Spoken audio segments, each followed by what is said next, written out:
Do tigers and lions have the same fighting techniques since they are built similarly? This subject can never be brought up without fans from either side vehemently cursing whatever view or opinion that is put forth. I have learned to stay clear of this argument because even taking the middle ground and saying it's a toss-up is sure to get as many attacks as if I chosen a side. More, in fact, because then I get it from both sides. Quite silly, really. But since this particular question does not ask for a who would win answer, I feel safe in simply putting forth some facts on the differences between the two fighting styles without giving my conclusion as to which is superior to the other. Although, first let me make it clear that these facts describe the situation on average, or most commonly. They are not absolute, as each individual cat will react differently, depending on circumstances. So these are generalizations of what is most likely. Also, and very importantly, these descriptions are not necessarily relating to a fight between a tiger and a lion.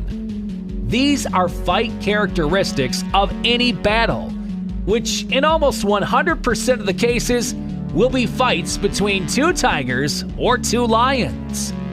Having said that, they would also be relevant in the odd, rare, and most likely artificially induced case of a lion and a tiger taking each other on. Therefore, with all that in mind, let us begin. By far, the main difference is the stance. Lions fight with 3 paws on the ground. Tigers fight with 2 paws on the ground. This fact is the basis of why you'll often hear that lions are like boxers, swiping, punching with their 4 paws, and tigers are like wrestlers, grappling with their 4 paws.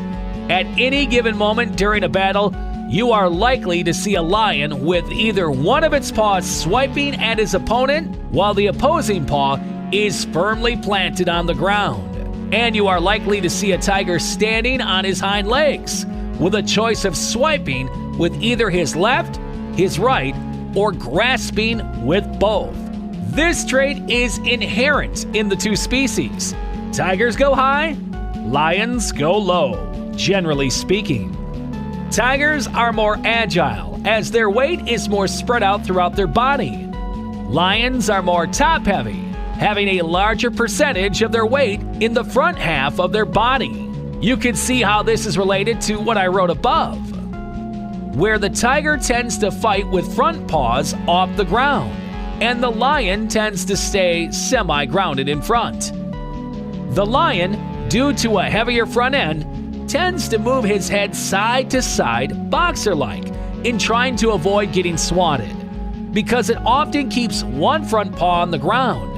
The heavier front end would require a larger expenditure of energy to keep moving his entire front end. Therefore, he moves his head as a defensive maneuver to dodge incoming hits or attacks, boxer-like. The tiger, being more agile and lighter on the front end, tends to move his entire front end up and down, forward and back, like a wrestler looking for an opening to make a takedown move. You can observe both of these methods in human boxing and MMA. The boxer bobbing and weaving his head side to side, dodging punches. The MMA fighter moving his whole body forward and back more to get in and out of range. Tigers are more flexible, allowing them to better make these moves. A tiger spends much of his time during a battle balanced on his hind legs. His sense of balance in this position is quite good.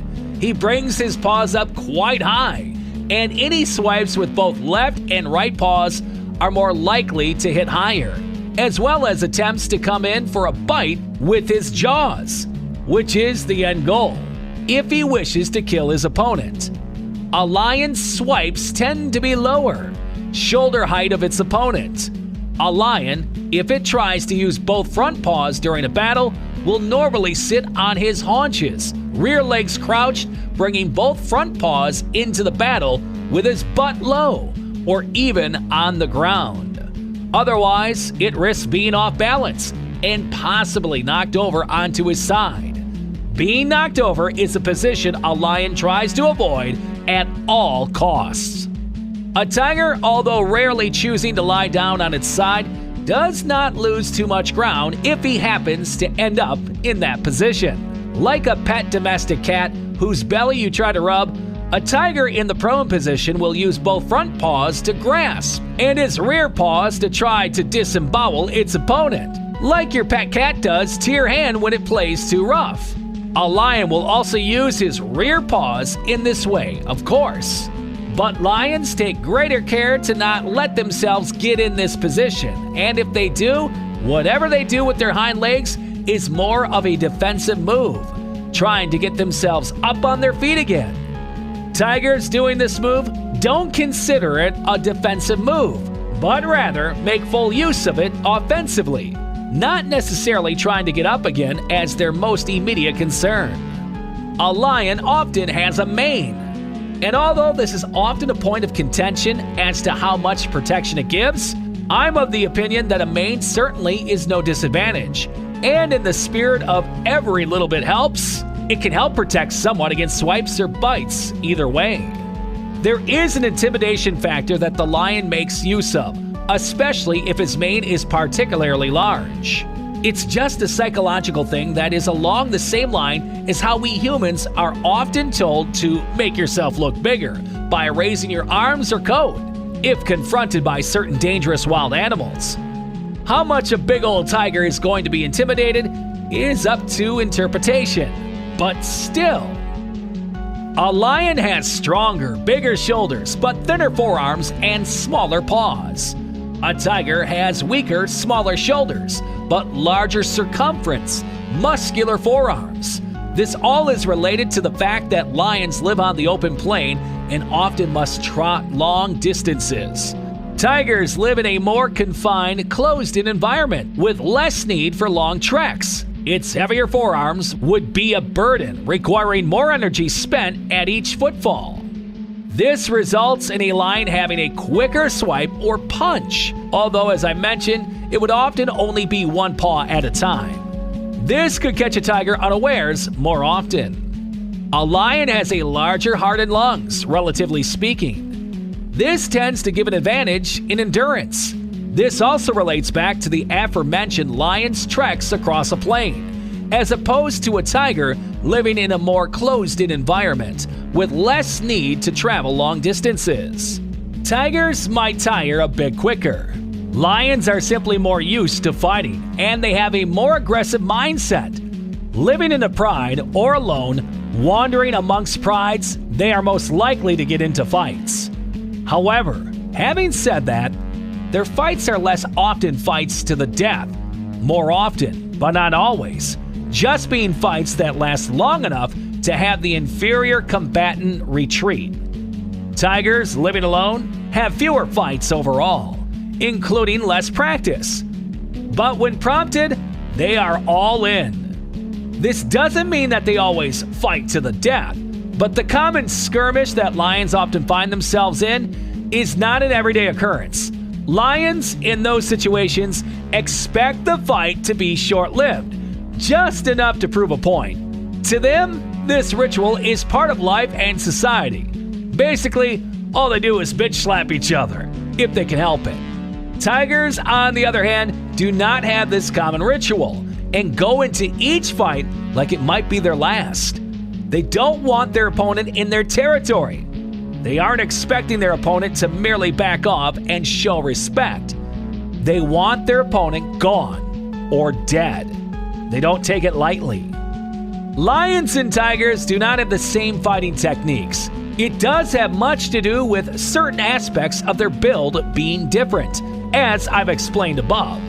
It has much to do with the respective physical environments each lives in. Open plain with brush versus thick growth. Much to do with the social environment of each. Prides versus solitary.